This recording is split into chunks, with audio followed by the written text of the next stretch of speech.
네, 안녕하세요. 끝판대장입니다. 오늘도 구독과 좋아요, 알림 설정, 그리고 댓글까지 부탁드리겠습니다. 여전히 비트코인은 횡보의 움직임을 보여주고 있고요. 어쩔 수 없다라고 생각을 하고, 차라리 이런 움직임을 보여주는 것이 크게 보면 더 나을 수 있다라는 생각도 들긴 해요. 왜냐면 그 적당한 횡보와 반등 정도면 보세요. 이 떨어진 폭보다 이때가 이제 21년 고점이거든요. 살짝 이제 이동평균선 이런 거 다 빼서 한번 보게 되면 이제 이만큼 되는 곳을 이만큼 이제 되돌림을 주잖아요. 근데 그 다음에 이제 끝나니까 이게 또 이렇게 내려간단 말이에요. 이런 식으로. 그리고 또 요거를 반등을 어설프게 주니까 또 여기서 이게 나왔단 말이에요. 그러니까 요게 나온 다음에 이만한 횡보를 한 3개월에서 4개월 정도 하니까 끝났는데, 바닥권을 보면 항상 쥐죽은 듯한 횡보가 있어요. 지금도 약간 그런 게 보이는데, 이게 사실 요런 횡보가 끝난 다음에 이게 한 번 더 있고 횡보가 있을 수도 있고, 아니면 요거처럼 이게 17년 고점 이후에 18년도 저점인데 여기서 이렇게 횡보를 하고 올라가는 걸 수도 있고, 그거는 이제 아무도 모르는 거거든요, 사실.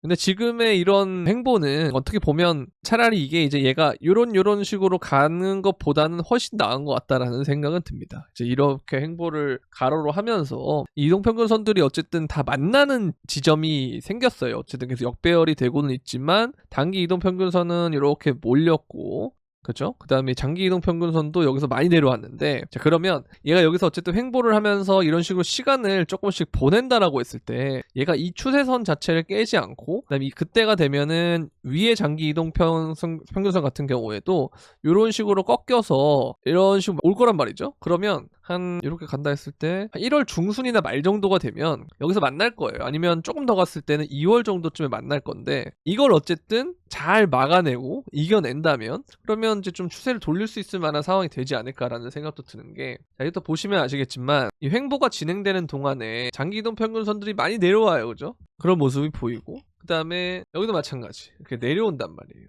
그러다 보면 어느 순간 이게 지금 이격이 너무 벌어져 있죠. 그러다 보니까 이제 갑작스럽게 이때 당시에 쫙 미니 불장을 주면서 급격하게 올렸는데, 그 올린 것을 다시 내리면서 기간을 좀 치르고 나니 결국 이 지점에서 좀 벌어져 있던 게 여기 오니까 좁혀져 있거든요. 이거를 얘가 뚫어서 버티니까 21년도에 상승장이 되는 거예요. 그럼 우리가 이제 이동평균선 관점으로 계속 한번 생각을 해보면, 자, 여기도 마찬가지인데요. 이게 이렇게 꺾이는 순간에 얘가 만나는 지점이 생기거든요. 그러면 이게 만날 때 얘가 이걸 못 버티니까 이렇게 죽은 거예요. 자, 그러면 우리도 마찬가지예요.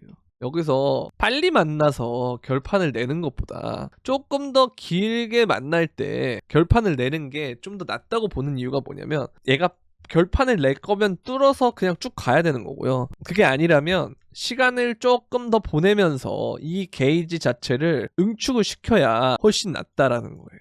그리고 이제 그 상황에서 어쨌든 여기에 이 길이만큼 이 길이가 어느 정도는 길어져야지, 여기의 길이보다 요만큼의 짧은 상태에서 부딪히고 떨어진다라고 하는 거는, 부딪힌다라고 하는 건 적은 힘이거든요. 그래서 그 적은 힘으로 기껏 장기 이동 평균선 맞으면은 오히려 실망 매물 그런 것들이 나오면서 오히려 더 떨어질 수가 있다는 거죠. 그래서 그림 자체를 보면 오히려 제가 이런 모양이 더 차트 모양상으로는 예쁘다는 말을 계속 했잖아요. 근데 그런 이야기를 드린 이유도 어쨌든 아까 보여드렸던 이 장기 이동 평균선들이 되게 세다는 거예요. 아시겠죠? 요 색깔들을, 진한 색깔들만, 굵은 것들을 한번 봤을 때 얘네들이 결국 세다는 거고, 얘네들이 지금 10만 1000 정도의 형성이 되고 있는데, 이게 이제 주봉상으로까지도 보면은 주봉에서는 중기적인 이동 평균선이겠죠? 얘네들도 어차피 지금 뭐 역배열로 꺾였고, 그러다 보니 얘는 이제 10만 6천까지 형성이 되는데요. 그러니까 결국 우리가 10만에서 10만 6천 정도까지는 강한 저항으로 작용할 수가 있는데, 이거를 빨리 만나면 빨리 만날수록 더 강력한 힘이 필요해요. 근데 그게 쉽지가 않단 말이죠. 그러면 빨리 만난 다음에 확 뚫지 못하면 이렇게 꼬꾸라질 가능성이 있다는 거죠.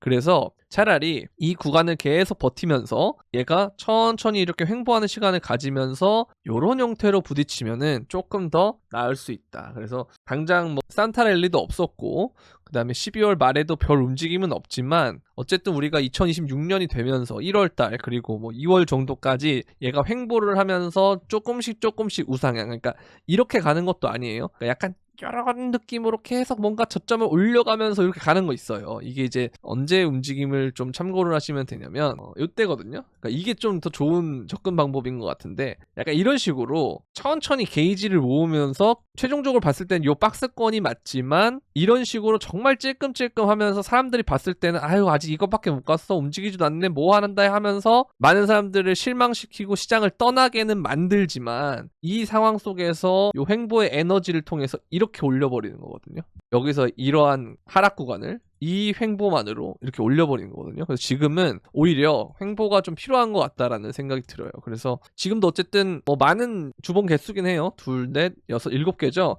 7주 정도 횡보 중이긴 한데, 그래도 조금 더 해서 한 달에서 2달 정도의 횡보를 더 한 다음에 어쨌든 그래도 이 추세선은 좀 지켜주는 선에서 막 이렇게 이런 식으로 가주면서, 이 단기 이동평균선 자체는 위로 올라타고 있지만 중기 이동평균선들과는 아직 만나지 않는 그런 형태를 지켜주면서 힘을 모을 경우에는 그 이후에 이런 식으로 돌파할 수 있는 움직임이 나올 수 있다라는 거. 그래서 그런 거를 좀 만들어내기 위해서는 당장 횡보하는 상황이 있을 수밖에 없고, 그 사이에 보시면 도미넌스 역시도 좀 올라가는 모습을 보여줄 가능성이 좀 있기 때문에 알트는 아직까지는 좀 잘 모르겠다라는 말씀을 드리고, 항상 말씀드리지만 도미넌스가 어느 정도 비트가 회복하면서 올라줘야 그게 알트로 넘어가는 거거든요. 근데 그게 없는 상태에서 개별 알트를 자꾸 이런 식으로 오면 결국 그게 다시 도미넌스가 올라가면서 비트가 빠지고 하면서 알트가 더 빠지는 그런 것들을 통해서 더 나의 자산을 늘리기 어려운 그런 조건들로 간다라고 보시면 돼요. 그래서 이런 움직임들이 내 당장 알트에 영향이 없어서 좀 지칠 만도 하시겠지만, 이걸 조금 더 우리가 멀리 보면 더 좋지 않을까라는 생각이 들어요.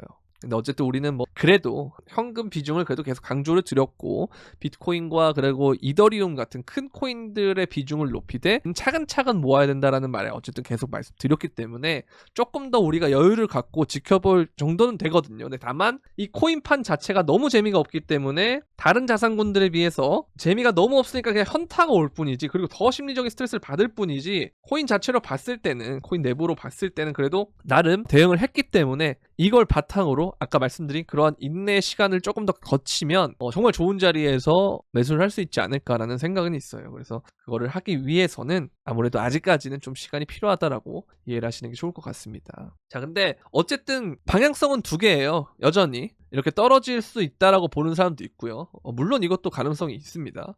마찬가지로 긍정적인 시그널도 있지만 이렇게 부정적인 시그널도 존재하거든요. MACD가 데드크로스로 이렇게 된 시점에서는 다 중기적인 하락을 경험을 했다. 왜? 이게 월봉상이기 때문에.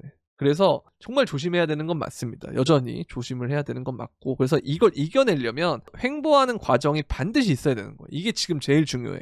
여러분들은 되게 재미가 없겠지만, 여러분들이 상상하고 싶지 않은 결과일 수도 있지만, 어쨌든 이게 가장 필요한 구간이다라는 거. 그리고 이제 이걸 보면 우리가 이제 흔히들 많이 나오는 자료잖아요. 어디서 많이 본 자료일 텐데, 2026년을 기점으로 이렇게 떨어질 거다라는 얘기가 있는데, 이게 여러분들 잘 보셔야 되는 게 2026년 초의 고점일 수도 있고요. 이게 다른 증시나로 다 마찬가지인데 상반기의 고점일 수도 있고, 아니면 뭐 하반기의 고점일 수도 있고, 모르는 거예요. 근데 우리가 2025년을 막 시작할 때 그 시점과 2026년을 막 시작하는 그 시점을 봤을 때 이 1년이라는 시간이 얼마나 많은 변화를 줬습니까? 특히 코인은 24시간 동안 이뤄지는 거기 때문에 정말 커요. 그래서 이런 거 자체를 알아두시는 건 좋지만 너무 이것만 보고 절망에 빠질 필요는 없는 것 같다라는 생각을 하고 있고요. 반대로 이제 이런 걸 보면은 이런 지표들도 있으니까, 여기 50% 위로 올라오면서 얘가 올라간다라고 하면 그때는 이런 식으로 좋은 움직임들이 일어났던 적도 많으니까 그런 것들도 한번 생각할 필요는 있을 것 같고요. 자, 그리고 이제 이걸 보면 정말 이렇게 한번 이제 그어볼 수가 있을 것 같은데, 이게 장기 보유자들의 매도세가 조금 멈추고 매수를 하고 있다 하는데 요거 조금 뜬 거예요. 이게 좀 더 지나야 돼요. 이런 시그널들 막 뜨고 해야 되는데 아직 그 정도까지는 아니라서 그냥 그런 게 떴구나 정도만 보시면 되고, 난 이제 이게 되게 골치 아픈 건데, 비트파이넥스가 롱 포지션을 계속 쌓을 때 고래들이 이게 반대로 가더라고요. 이게 이제 롱 포지션을 청산을 하면서 가격이 오르는 경우가 많았어가지고 여기에 어쨌든 둔화되기 시작했다라는 건 좀 지켜볼 만한 여지가 있는데, 이런 식으로 돌려야 돼요. 확실히 이런 게 확실히 나와야 좀 더 안심할 단계다라고 보시면 될 것 같습니다. 아직까지는 예의주시할 단계인 정도로만 보시면 될 것 같고요. 그래서 2026년에 아까 고점이라는 것 중에 제가 시나리오가 뭐 다 여러 가지일 수 있다는 거잖아요. 그것도 마찬가지로 이렇게 갔다가 떨어져도 2026년은 고점이야라고 할 수가 있는 거예요. 그러니까 이거에 대해서 뭐 올라가더라도 좀 올라가 떨어질 수 있겠구나라는 생각, 그리고 시장 자체가 끝나지 않았을 수도 있겠다라는 생각, 뭐 여러 가지 생각들을 또 중점적으로 보시는 게 좋겠죠. 그래서 좀 기다려볼 필요는 있는 것 같다라고 보여지고요. 글쎄요, 또 이게 PJ 사이클이랑 뭐 그런 얘기가 있더라고요. 그러니까 4년 주기라는 게 온갖 이론이 다 나오고 있는데 지금 그냥 우연히 반감기로 맞은 게 아니고 PJ 사이클이랑 맞물려서 그냥 반감기였다, 반감기 사이클이라고 된 거다, 뭐 이런 얘기가 있더라고요. 그거는 이제 시간이 지나봐야 알 것 같은데 어쨌든 그 사이클 상으로 봤을 때는 이게 지금 턴어라운드를 할 것 같은 상황은 맞다. 그래서 얘도 앞으로 턴어라운드를 한다면 좀 횡보를 지나고 그러면 이제 정말 이제 그 얘기가 맞을 수도 있는 건데 일단은 좀 지켜보겠습니다. 그게 맞는 것 같아요. 이게 이제 아까 보여드렸던 장기 보유자들의 매수 임하고 있는 부분인 건데 이거는 뭐 아직까지는 지켜봐야 될 단계라고 보는 게 맞습니다. 자, 그리고 코인베이스 프리미엄이 마이너스 122달러까지 내려갔는데 이게 진짜 극단적인 할인이다라고 얘기는 하지만 그래봤자 어차피 데이터가 2024년에서 2025년 정도거든요. 좀 더 넓게 보면 그 정도까지의 극단적 할인이라고 봤을 때는 조금 뭐 애매한 단계이기 때문에 아직까지는 좀 더 리스크 관리를 할 필요는 있다라고 보여주고, 순유입 이것도 이제 여러분들이 이제는 뭐 별 느낌이 안 오실 테고 이더리움도 마찬가지로 별 느낌이 없을 거고 참고만 하는 거고요. 그리고 미국 연준의 금리 인하 속도가 내년 시장 판가름이다라고 돼 있는데 이거는 글쎄요, 금리 인하를 한다고 해서 당장 막 이렇게 가격이 오르고 그러진 않을 거예요. 그것보다도 이게 이제 보통 금리 인하를 하는 게 좀 선제적으로 계속 해주면 그게 자산시장에 좋긴 한데 그런 경우가 있어요. 그러니까 뭐 경기 침체가 일어나고 우리가 이제 코로나 같은 거라든가 뭐 서브프라임 모기지라든가 뭐 이런 주요 이벤트가 먼저 생기고 그 다음에 추격하는 금리 인하는 그 금리 인하를 할수록 시장이 안 좋아질 가능성이 있거든요. 그러니까 그거는 이제 그 상황에 가봐야 돼요. 왜? 이게 정말 나라가 안 좋구나, 뭐 이런 식으로 이제 오히려 그게 악재로 될 수가 있거든요. 그거는 좀 지켜봐야 되는 부분이에요. 그래서 뭐 무작정 금리 인하가 우리 코인 시장에 좋을 것이다, 이거는 정확하게 그렇게 단정적으로 할 필요는 없는 것 같고, 선제적으로 금리 인하를 계속 해주고 돈을 계속 풀고 하면 그런 건 오히려 좋을 것 같아요. 근데 그거까지는 아직 아니라서 뭔가 선제적으로 금리를 막 와장창 내리거나 막 그러진 않잖아요. 뭔가 문제가 터지기 전에. 그래서 그거는 일단은 조금 지켜봐야 될 것 같다라는 생각을 드리고 싶습니다. 어쨌든 코인이라는 게 결국은 그러니까 그런 것 같아요. 그러니까 다 오르고 난 다음에 마지막으로 오르는 거. 그러니까 알트도 마찬가지죠. 우리가 비트가 먼저 오르고 그다음 큰 시총 메이저 알트 오른 다음에 자발트까지 가듯이 우리 전체 자산 시장에서 봤을 때 코인은 아직까지 굉장히 작은 시장 규모잖아요. 그래서 다른 것들 다 오른 다음에 코인으로 자산이 넘어가려면 그 흐름이 결국 돈이 진짜 무진장 풀려야 돼요. 그래서 진짜 이것 말고 오르는 게 없을 정도로 다 올랐을 때 그때 가는 건데 지금은 이제 좀 그런 상황과는 좀 애매한 상황이긴 하고, 그리고 또 한 가지 두 번째 경우는 침체인데 오르는 경우가 있어요. 우리가 그 에코프로 오를 때랑 비슷하게 보면 되는데 뭔가 전체 주식장이 뭐 그냥 저냥 좋지는 않아요. 근데 코스닥에서 특별한 그 특정 섹터에서 갑자기 버블이 터져가지고 오르는 거 마찬가지로 전체 자산시장이 뭔가 그렇게 썩 좋은 느낌은 아니고 그냥 뭐 대면대면하고 좀 뭔가 애매해. 근데 갑자기 코인만 올라. 이 두 가지 경우가 아까 말씀드렸듯이 코인이 정말 많이 오를 수 있는 조건이 될 수가 있는데 아직 그 조건식을 갖추려면 좀 시간이 필요한 것 같아서 좀 지켜봐야 될 부분이 있는 것 같습니다. 자, 그리고 나스닥 상장사 프레네틱스가 그 비트코인 매수를 중단한다라고 얘기를 했는데요. 뭐 이거는 매도는 안 하겠다라고 하지만 점점 이런 기업들이 많아지면 싹 딱 좋은 그런 건 아니겠죠. 어쨌든 잠재적인 매수 압력이 줄어들기 때문에 썩 좋지는 않을 것이다. 근데 이런 것들이 오히려 그거죠. 정말 비트코인이 혹은 코인이 오를 때 무서울 때가 언제냐면 왜 오르는지 모르겠는데 계속 오를 때가 있어요. 그럴 때가 진짜 찐불장의 그 초입 부분인데 그런 걸 하기 위해선 사실 이런 식으로 오히려 그냥 안 좋은 것들 다 나와주는 게 좋을 수도 있습니다. 그래서 아직까지는 뭔가 이거 아님 저거다라고 확실하게 딱딱 칼로 못 썰듯이 할 필요 없고 그냥 조금 뭔가 애매모호하게 약간 그 뭐랄까 충청도식이라 그럴까 느릿느릿 좀 보면서 시장을 천천히 보면서 뭔가 우유부단한 스탠스로 시장을 바라보는 게 가장 좋은 시점인 것 같다라고 말씀드리고 싶어요. 지역 비하는 게 아니고 유머 아시죠 여러분들? 그래서 돌굴러 가유 하면서 뭐 두 개유 하는 것처럼 그냥 뭐 시장이 어떤 결과가 일어났을 때 오른다면 오르나고 탈까 말까 고민하다 보면 다시 제자리로 와 있어. 지금은 딱 그 단계거든요. 떨어지더라도 쫄리는데 팔까 말까 이러다가 보면 또 제자리고 있고, 그러니까 지금은 그런 시점인 거거든요. 횡보라고 하는 것이. 그래서 지금은 조금 더 우리가 어떠한 큰 결정을 하기보다는 좀 여유로운 스탠스로, 뭐 여유가 안 될 수도 있어요. 지금 굉장히 어렵기 때문에. 그래도 내 심적인 여유는 없더라도 어떤 매수 매도를 하는 행위 자체는 내가 절제를 하면서 그 여유는 가질 수가 있으니까 그런 스탠스로 접근하는 게 가장 지금 좋을 것 같다라는 생각이 들고요. 현물은 어쨌든 고래들이 매집을 비트코인으로 하고 있는데 선물 시장 자체는 개인 투자자들의 롱숏 투기판이 되고 있다. 그래서 고래들의 현물 매수와 개인의 선물 도박이 동시에 진행되고 거래가 활발해지다가 과도한 레버리지 포지션이 청산되면 상승 흐름이 나타날 수 있다. 근데 이게 언제 청산될까요, 과연? 뭐 어쨌든 조금씩 그 위아래로 터트리는 무빙들이 지나고 보면 횡보인데 이 과정에서 다다다다 위에 오르고 떨어지고 급하게 오르고 떨어지고 이런 상황에서 고래버리지, 흔히 말하는 이제 고배죠. 고배 치는 사람들이 많이 청산이 될 수 있겠다. 그런 게 좀 끝난다면 괜찮을 수 있겠죠. 항상 이 뭐랄까 시장을 올릴 때 현물주도로 올려야 돼요. 레버리지보다는. 그래서 CEX에서 현물주도로 올릴 때가 정말 찐불장인 경우가 많았거든요. 근데 그게 아직 이번 장에는 그게 별로 없었어서 추후에 이게 좀 정리가 온다면 그때는 정말 불장을 기대해봐도 되지 않을까라는 생각이 들지만 아직까지는 시즌 종료의 관점도 여전히 가능성이 높다고 보고, 또 어떻게 보면 횡보를 좀 더 길게 하는 관점도 가능성이 높다고 보기 때문에 이걸 하나를 막 딱 정해서 하는 것보다는 아까 말씀드린 것처럼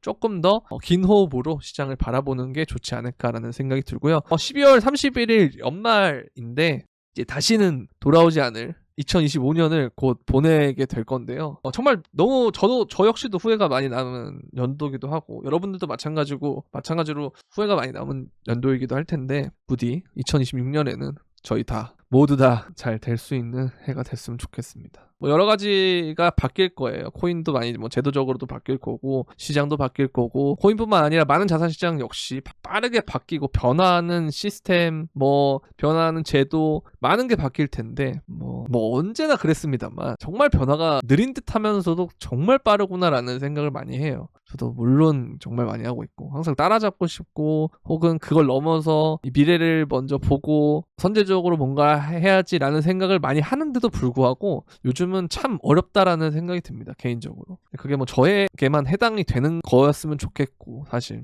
아니지, 저도 안 그랬으면 좋겠는데 많은 분들이 그걸 그렇게 느끼실 거라고 생각을 해요. 저도 많이 느끼니까. 그래도 그런 건 있어요. 아예 이걸 못 느끼는 분들도 많거든요. 이게 정말 변화가 크다라는 거를. 아직까지도 GPT나 AI나 이런 거 얘기하면 AI, GPT 요즘도 오류 많더만, AI 해봤자 이것밖에 못하는 거 아니냐, 여러 가지 얘기들이 많거든요. 그러니까 마찬가지 코인도 그거예요. 사람들이 코인 그거 디지털 쪼가리 아니냐, 그걸 뭘 할 수 있다는 거냐, 그냥 그거 다 사기 아니냐. 이게 사실 우리가 느꼈던 인터넷의 변화와 똑같아요. 그러니까 여러분들 너무 힘들더라도 포기하지 말자라는 말씀을 하고 싶고, 시간은 어쨌든 흘러가고 2025년도 갔고 다가올 2026년에는 우리 병원년에는 좀 더 잘 이겨내고 승리할 수 있길 기원하면서 오늘 영상은 여기까지 하도록 하겠습니다. 도움이 되셨다면 구독과 좋아요, 알림 설정, 그리고 댓글까지 부탁드리면서 그럼